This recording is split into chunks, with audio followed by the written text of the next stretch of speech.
মাইকটা কাছে সরাই দেন, মুখের কাছে, মুখের কাছে মাইকটা।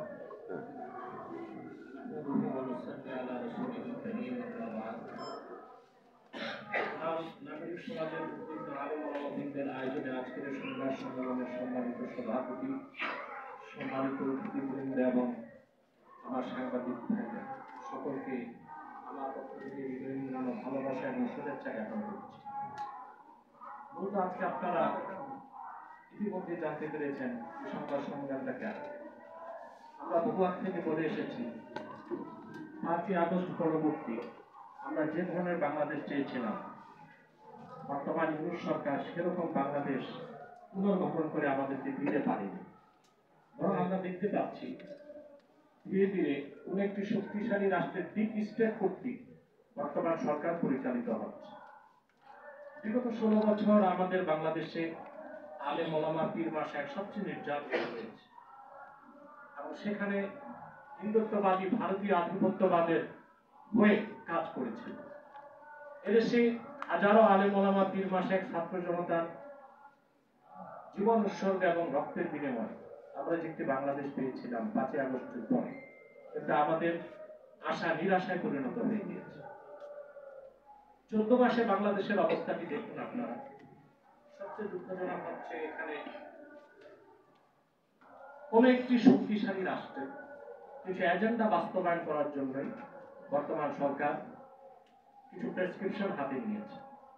সেজন্য আবার আটলান্টিকের ওপার থেকে একজন মার্কিনী খাস বুদ্ধিজীবী নিরাপত্তা উপদেষ্টার দায়িত্ব পেয়েছে।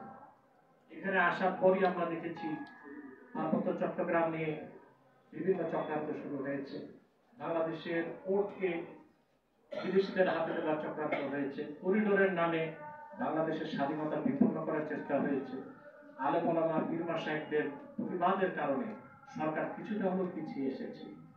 কিন্তু মার্কিন যুক্তরাষ্ট্র কর্তৃক যে সংঘাত সৃষ্টি করা হয়েছে, ক্ল্যাশ অফ সিভিলাইজেশন, সভ্যতার দ্বন্দ্ব, প্রকৃত মুসলিম যারা ফান্ডামেন্টালিস্ট মুসলিম, প্র্যাকটিসিং মুসলিম, এদেশের আলেম ওলামা যারা বাংলাদেশে শরিয়া আইন চায়, যারা জিহাদ ফি সাবিলিল্লাহ বিশ্বাসী, তাদের সাথে মূলত দ্বন্দ্ব চলছে পশ্চিমাদের। এটা হচ্ছে সভ্যতার দ্বন্দ্ব, এটা আমাদের বুঝতে হবে। আর তথাকথিত লেবাসধারী মডারেট মুসলিম যারা অতিমাত্রায় গণতন্ত্র পূজারী, তারা মার্কিন যুক্তরাষ্ট্রের এবং পশ্চিমাদের স্বার্থগুলো আদায় করে দেবার কমিটমেন্ট ইতিমধ্যেই করে ফেলেছে। অর্থাৎ তারা যদি ক্ষমতায় যেতে পারে, মার্কিন এজেন্ডাগুলো বাংলাদেশে বাস্তবায়ন হবে। সবচেয়ে দুঃখজনক হচ্ছে সেই এজেন্ডাগুলো বাস্তবায়নের জন্য বাংলাদেশকে একটি প্যারালাইজ স্টেট বানানো হচ্ছে। আপনারা দেখেছেন 14 মাসে বাংলাদেশে আইন শৃঙ্খলার অবনতি ঘটেছে, যোগাযোগ ব্যবস্থা বিপর্যস্ত হয়েছে, দ্রব্যমূল্যের ঊর্ধ্বগতি হয়েছে এবং সিভিল প্রশাসন ব্যর্থতার পরিচয় দিয়েছে। খুন, রাহাজানি, গুম আগের চেয়েও বেড়ে গেছে। এমনকি এখন পরিকল্পিতভাবে অগ্নিসংযোগ করা হচ্ছে বিভিন্ন প্রতিষ্ঠানে। এই সবকিছুই প্রমাণ করছে। তারপর আবার জুলাই সনদ ঘোষণার পর ঐক্য তো হয়নি, বরং অনেকের আগুন আরো দাউ দাউ করে চলে উঠেছে। এখন রাজনৈতিক দলগুলোর মধ্যে চলছে ত্রিমুখী লড়াই, চতুর্মুখী লড়াই।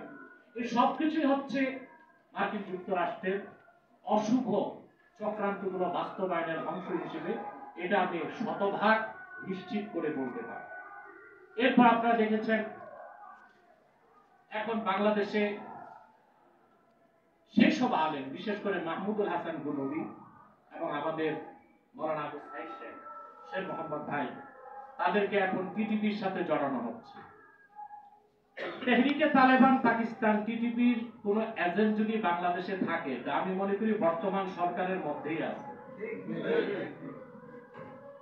উদুরপিন্ডি বুদুর ঘাড়ে দেবার জন্য যারা বাংলাদেশে, তাদের ভাষায় ফান্ডামেন্টালিস্ট, আমরা যারা শরিয়া রাষ্ট্র চাই, আমরা যারা জিহাদ ফি সাবিলিল্লাহ বিশ্বাসী, তাদেরকে প্রশ্নবিদ্ধ করে ওয়ার অন টেরর আমেরিকার যে একটি স্কিম ছিল, প্রজেক্ট ছিল, সারা দুনিয়াটা ব্যর্থ হয়েছে।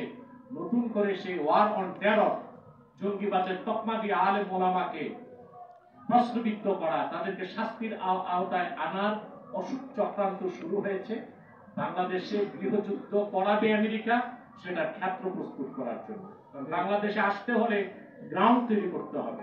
গ্রাউন্ড তৈরির জন্য সে ছুতো খুঁজে, ছুতো খোঁজার জন্য সে তাদের পোষা সাংবাদিক কিছু লন্ডনে আছে, কিছু আমেরিকায় আছে, তাদের মাধ্যমে বিভিন্ন কল্পিত সংবাদ পরিবেশন করছে, যারা পরবর্তীতে আমেরিকা সিভিল ওয়ার করিয়ে বাংলাদেশে সামরিক হস্তক্ষেপ করতে পারে। কারণ আমেরিকার পশ্চিমাদের দীর্ঘদিনের এজেন্ডা হচ্ছে বাংলাদেশে একটা খ্রিস্টান স্টেট তারা বানাবে। পার্বত্য চট্টগ্রাম, ভারতের মিজোরাম এবং মায়ানমারের আরাকান, এই তিনটা জোন নিয়ে একটি খ্রিস্টান স্টেট তারা বানাবে। খাতা ইকোনমি খ্রিস্টান স্টেট চালাবে ইহুদিরা। আমরা কি একবারও কল্পনা করতে পারি ফিলিস্তিনের পাশে ইসরায়েল থাকাতে আজকে 7 দশক যাবত মুসলমান শুধু রক্তই দিয়ে যাচ্ছে? আমাদের বাংলাদেশের পাশে যদি একটি খ্রিস্টান স্টেট হয়, যুগের পর যুগ আমাদের রক্ত দিয়ে যেতে হবে। বর্তমান সরকার সবকিছু বুঝেও নিশ্চুপ হয়ে বসে আছে, এবং যারা মাঠে রাজনীতি করছে, পাওয়ার পলিটিক্স করছে, তারা তাদের পলিটিক্যাল ফাদার, রাজনৈতিক আব্বা আমেরিকার প্রেসিডেন্টকে খেপাতে চায় না, শুধু ক্ষমতায় যাওয়ার জন্য। কিন্তু আমরা তা হতে বাংলাদেশে দিব না ইনশাআল্লাহ। প্রয়োজনে আরেকটি বিপ্লব হবে, ইসলামের পক্ষে একটি বিপ্লব হবে ইনশাআল্লাহ। যেটা হয়েছে 5ই আগস্ট সেটা অভ্যুত্থান, সেটা বিপ্লব নয়, পাওয়ার চেঞ্জ হয়েছে, সিস্টেম পরিবর্তন হয়নি। সুদীর্ঘ 9 মাস অক্লান্ত পরিশ্রম করে রাজনৈতিক দলগুলো 84টা বিষয়ে একমত পোষণ করেছে, বাকি অনেকগুলো বিষয়ে তো তারা এখনো একমত পোষণ করতে পারে। যারা স্বাক্ষর করেছে তারা আবার পিআর নিয়ে আন্দোলনেও নামতেছে। তার মানে হচ্ছে দেশের মধ্যে বিশৃঙ্খলা সৃষ্টি করা। দেশ যত অচল হবে, যত বিশৃঙ্খল হবে, যত অচল রাষ্ট্র বানানো যাবে, তত বেশি পশ্চিমাদের উপর বাংলাদেশকে নির্ভর করতে হবে। তখনই তারা তাদের ওষুধ চক্রান্তগুলো বাংলাদেশে বাস্তবায়ন করবে। আমি সুস্পষ্টভাবে নিন্দা করছি জুলকারনাইন সাহেবের। বাংলাদেশে জুলাই আন্দোলনে আমরা জুলকারনাইন সাহেবের ভূমিকাকে স্বাগত জানাই, কিন্তু কুখ্যাত প্রথম আলো নামের প্রথম অন্ধকার পত্রিকা যেভাবে ফেসিবাদের আমলে আলেম ওলামাকে জঙ্গি তকমা দিয়েছে, সেই পথে বাংলা আউটলুক যদি চলে, তাহলে বাংলাদেশে জুলকারনাইন সাহেবকে নিষিদ্ধ ঘোষণা করা হবে, বাংলা আউটলুককে নিষিদ্ধ ঘোষণা করা হবে। কোনদিন তাকে বাংলার মাটিতে পা রাখতে দেওয়া হবে না।